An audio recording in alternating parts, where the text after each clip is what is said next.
काहे न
मांसचर महाड देवा अवघे गोड जे जे हरिरंगी रंगले काही नवचे वाया गेले वेद काय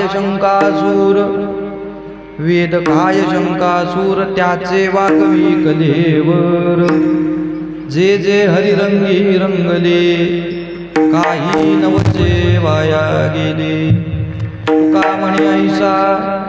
तुका म्हणे ऐसा बराटिया भक्ती रसा जे जे हरिरंगी रंगले काही नवचे वाया गेले पांडुरंगा करू प्रथम पांडुरंगा करू प्रथम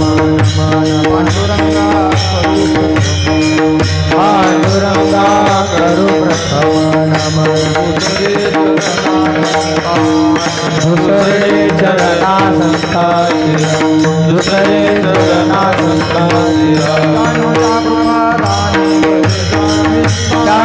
कृपादाने कथेचा त्यांच्या कृपादाने कथेचा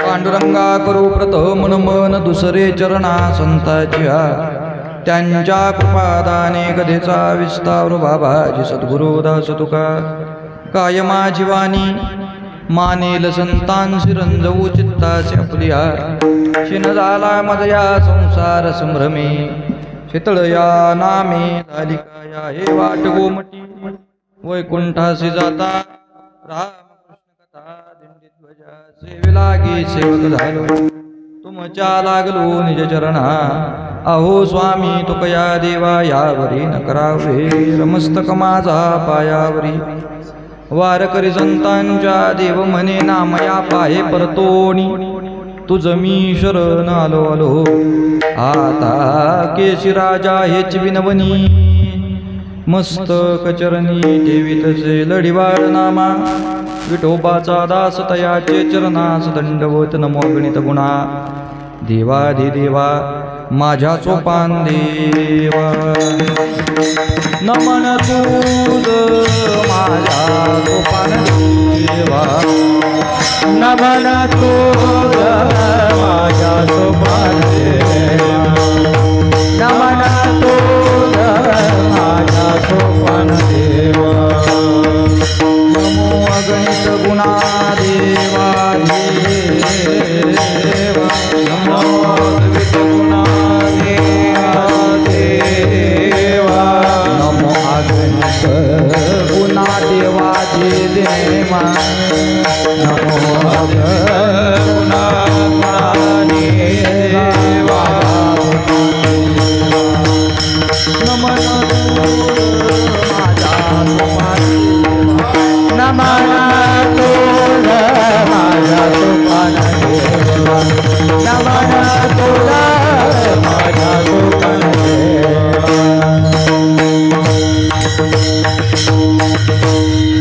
मांसचर महाड देवा अवघेची गोड जे जे हरिरंगी रंगले काही नवचे वाया गेले प्रस्तुत प्राप्त प्रसंगी सेवे करता निवडलेला अभंग वैराग्य रागरसिक श्रीमंत साधू जगद्गुरु तुकोबाराय महाराजांचा अभंग सेवे करता निवडलेला आहे। प्रस्तुत अभंगामध्ये जगद्गुरु तुकोबाराय भक्ती रसाचं महत्व प्रतिपादित करतात। त्या भक्ती रसाचं महत्व प्रतिपादित करत असताना तुकोबारायांचं सांगणे ज्यांनी जीवनामध्ये निष्काम भक्ती केली निष्ठावंत भावाने ज्यांनी भक्ती केली त्या भक्तीचा परिणाम त्यांचं जीवनात काहीच वाया गेलं नाही काहीच वाया गेलं नाही नाम काय महाराज नेमकं काय काय त्यांच्या उपयोगाला आलं तुकोबाराय सांगतायत त्यांचं मांसही वाया गेलं नाही त्यांचं चर्मही वाया गेलं नाही आणि त्यांचं हाडही वाया गेलं नाही मांस चर्म हाड देवा अवघेची गोड परमात्म्याने सर्वांगाने त्यांना आपलंस करून घेतलं सर्वांगाने परमात्म्याने त्यांना गोड केलं कुणाला जे जे हरिरंगी रंगले काही नवचे वाया गेले ज्यांनी स्वतःला हरिरंगामध्ये रंगवून घेतलं महाराज सांगतायत परिणाम त्यांचं जीवनात काहीच वाया गेलं नाही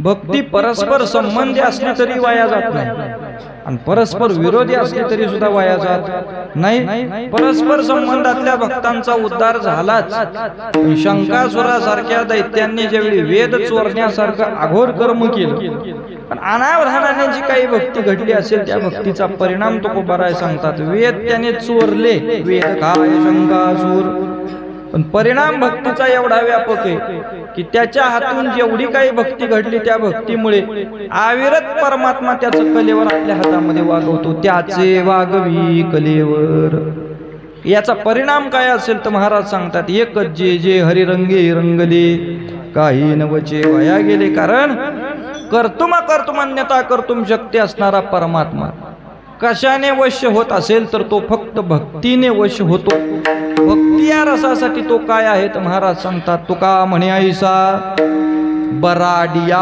भक्ती रसा जे जे हरिरंगी रंगले काही नवचे वाया गेले विठ्ठल विठ्ठल विठ्ठल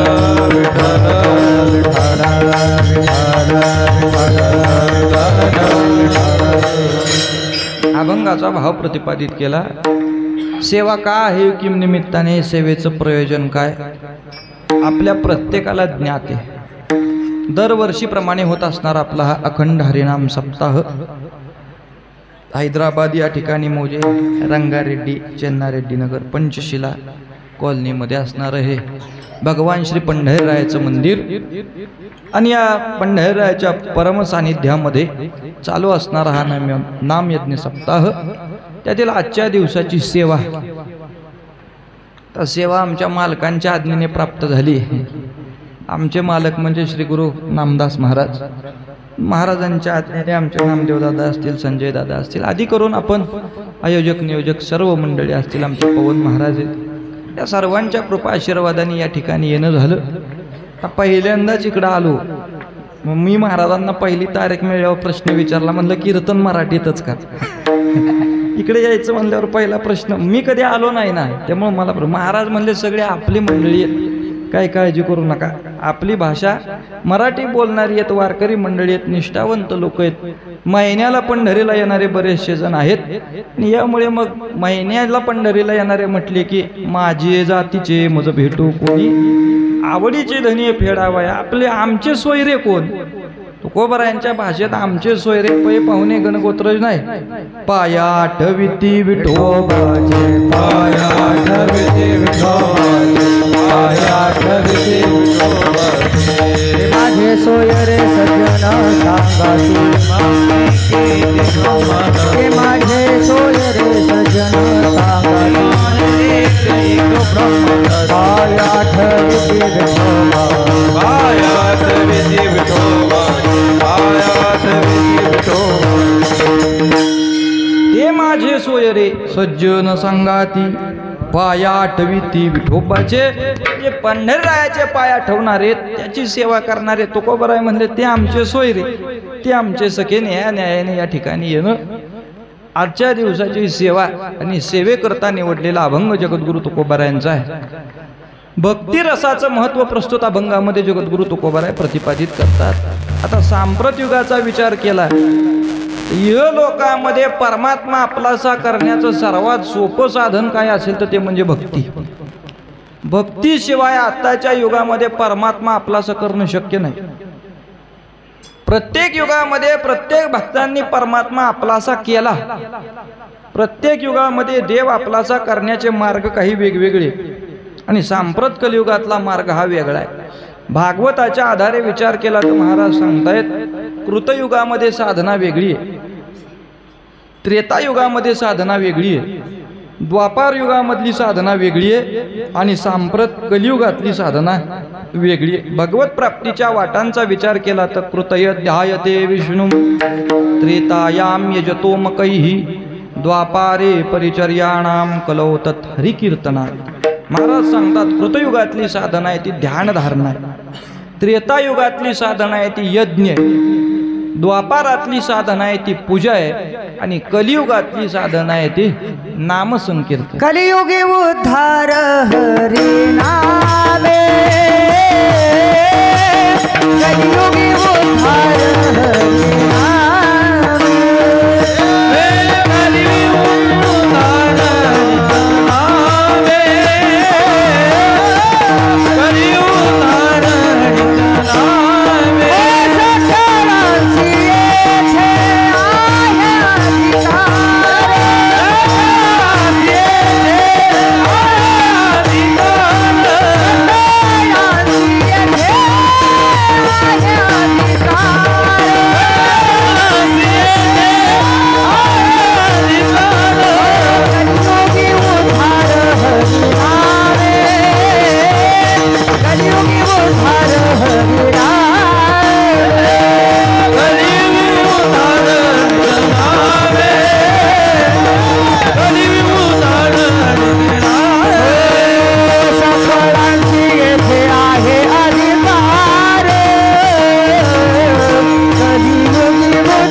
माणूस येथे आहे अधिकार कलियुगी उद्धार हरिनामे. भगवान परमात्म्याच्या चिंतनाने कलियुगामध्ये उद्धार आहे. कृतयुगातली वाट सांगितली ध्यान करणं. आता ध्यानाची वाट या कलियुगामध्ये करणं सोपं आहे का महाराज? ध्यानाच्या वाटेने देव आपलासा करायचा म्हटल्यावर ध्यान करायचं म्हटलं की आसनाची सिद्धी लागते. काय लागते? आसन सिद्ध असावं लागतं. आसन सिद्ध करण्यासाठी 12 तास एक आसनावर बसावं लागतंय.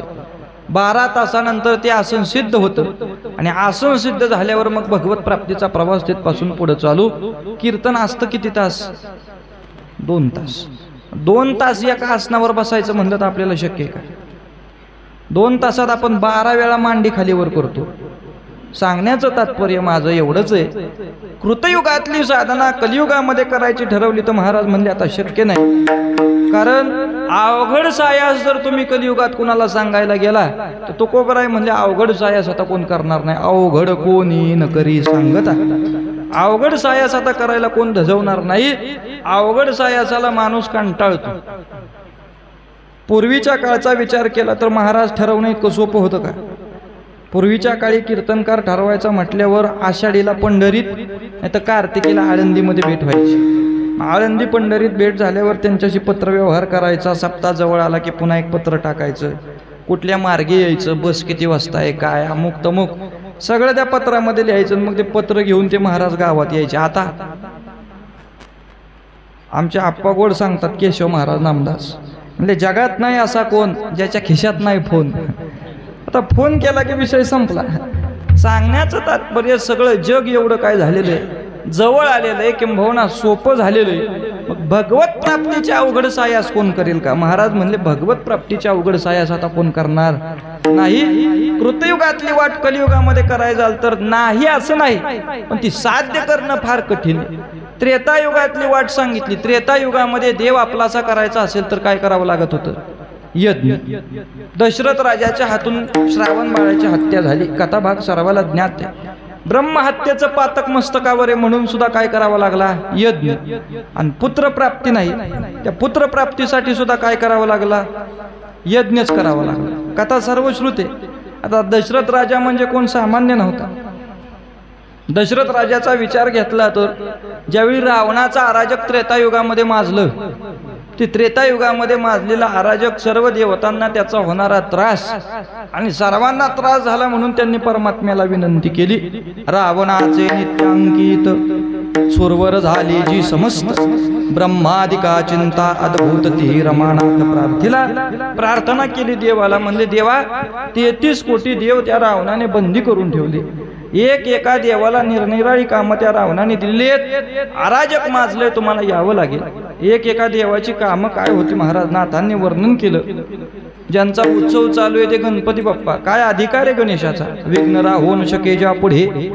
विघ्न ज्यांच्या समोर राहू शकत नाही ते गणेश देव बापुढे. पण रावणाच्या दरबारातलं काम गाढवांचे कळप गाढे एका जनार्दनी वळत असे. गाढवांचे कळप ओळावे लागत होते. मैराळ देव कानडा आमच्याकडे जेजुरी. खंडोबा सर्वाला ज्ञात आहे. तो खंडोबा काय काम करत होता महाराज? एवढा अधिकार संपन्न देव, पण मैराळ देव कानडा करीत असे राक्षसांच्या दाढ्या. आरसादा कविता न पुढा त्या रोकडा बुकलती. अग्नी बहुसा सापत. अग्नीसारखं शुद्ध या जगतामध्ये कोण नाही. पण रावणाच्या स्त्रियांची रजोदर्शित वस्त्र धुण्याचं काम अग्नी नारायणाकडे होतं. अश्विनी देवलोनी परिमळ देती स्त्री लागोनी. विलंब होता अर्धक्षणी दासी बांधोनी बुकलती. नाथांनी केलेलं वर्णने. अशा सगळ्या अराजकतेला कंटाळून विनंती केली. देव म्हटले मी येतो, मला त्रेतायुगातल्या विरक्त महात्म्याचं नाव सांगा. अखंड विषयासक्त असणाऱ्या माणसाच्या पोटी मी जन्म घेणार नाही. विरक्त असणाऱ्याचं नाव सांगा. त्रेतायुगामध्ये कोण असा विरक्त आहे ज्याच्या पोटी मी जन्माला यावं? ब्रह्मदेवासहित भगवान शंकर तिथं उपस्थित आहेत. 88,000 ऋषी आहेत आणि सर्वांच्या मुखातून एकच नाव निघलं. त्रेतायुगातला विरक्त महात्मा कोण असेल तर म्हणले राजा पोटी बहुविरक्त या लागी जन्मा येईल रघुनाथ. जे अखंड विषयासक्त भगवंत त्यासी स्पर्शेना. दशरथ राजासारखा विरक्त माणूस या भूमीवर कोणी नाही म्हणले. दशरथ राजासारखा महात्मा नाही, तुम्ही दशरथाच्या पोटी जन्माला या. बहुविरक्त म्हणले. नावडे राजविलास, नावडे राजभुवन, राजसिंहासन, नावडे अखंड एकांतामध्ये राहणारा राजा दशरथ आहे. देवाने ठरवलं. मग सांगायचंय मला एवढंच, एवढ्या सगळ्यांच्या मुखातून त्रेतायुगातला विरक्त महात्मा म्हणून नाव निघालं कुणाचं? दशरथाचं. मग त्या दशरथाच्या हातून ब्रह्महत्या झाली कशी? एवढा विरक्त महात्मा होता तर मग त्याने ब्रह्महत्या केली कशी? हे ब्रह्महत्या करण्यापाठीमागचं कारण महाराज सांगतात. सर्वश्रुत असलेली कथा, आपण आजपर्यंत ऐकलेली कथा काय? श्रावणाने मायबापाची कावड खांद्यावर घेतली, तीर्थयात्रेसाठी निघाला आणि तहान लागली म्हणून कावड कुठं ठेवली? झाडाखाली ठेवली आणि पाणी आणण्यासाठी गेला. ही आपण ऐकलेली कथा. नाथ महाराज म्हणले, नाथांनी प्रमाण फार गोड दिलंय बघा. ऐकणाऱ्यांचा दोष नाहीये, सांगणाऱ्यांचा दोष आहे. सांगणारे असे सांगत गेले म्हणून ऐकणारे ऐकत गेले. नाथ महाराज म्हणले, ज्यावेळी तुम्हाला इथं उभं राहून काहीतरी सांगायचंय, ते सांगत असताना त्याला काहीतरी आधार पाहिजे ना. मग काय आधाराने कीर्तनकाराने बोलावं? पाहोण्या ग्रंथ करावे कीर्तन, तेव्हा आले जाण फळ त्याचे. असं सांगणाऱ्यांनी माझं म्हणणं ग्रंथ पाहिलाच नाही. कारण नाथ महाराज भावार्थ रामायणामध्ये ओवी घालतात, श्रावण बाळाने मायबाप झाडाखाली ठेवले असं जर कोण सांगत असेल तर श्रावणे पितरे झाडी ठेविता, हे जो कोणी सांगेल वक्ता, आणि हे तव समूळ आबद्ध कथा. श्रावणाने एका क्षणासाठी सुद्धा मायबापाची कावड झाडाखाली ठेवली नाही. खांद्यावरती कावड आहे, अंधार पडलेला आहे, तहानेची इच्छा व्यक्त केली म्हणून एका हातामध्ये तुंबा आहे, एका हातामध्ये कावड धरलेली आहे, आणि एका हातातला तुंबा जलाशयामध्ये बुडवला. ज्यावेळी जलाशयात तुंबा बुडवला त्यावेळी फक्त बुडबुड बुडबुड असा आवाज दशरथ राजाच्या कानावर गेला. समोर काय हे दिसत नव्हतं, अंधार पडलेला. त्या अंधाऱ्या अवस्थेमध्ये ज्यावेळी बुडबुड ध्वनी दशरथाच्या कानावर पडला, परिणाम दशरथ राजाने प्रत्यंच्या खेचलेली होती. त्याच्या धनुष्यातून बाण सुटला आणि अंधारामध्ये श्रावणाला जाऊन लागला. पण त्यावेळी मायबाप कुठं होते? होणारा सारखी बुद्धी, निशी अवस्था मांडिली पारधी, अंधारे श्रावण आते वधी, माता पिता खांदे असता. माय बापाची कावड खांद्यावर आहे आणि अशा अवस्थेमध्ये श्रावणाला बाण लागला. श्रावणाला बाण लागल्यावर काय आठवलं? आपल्याला काटा मोडला तरी काय आठवतं? आई म्हणतो आपण. आई.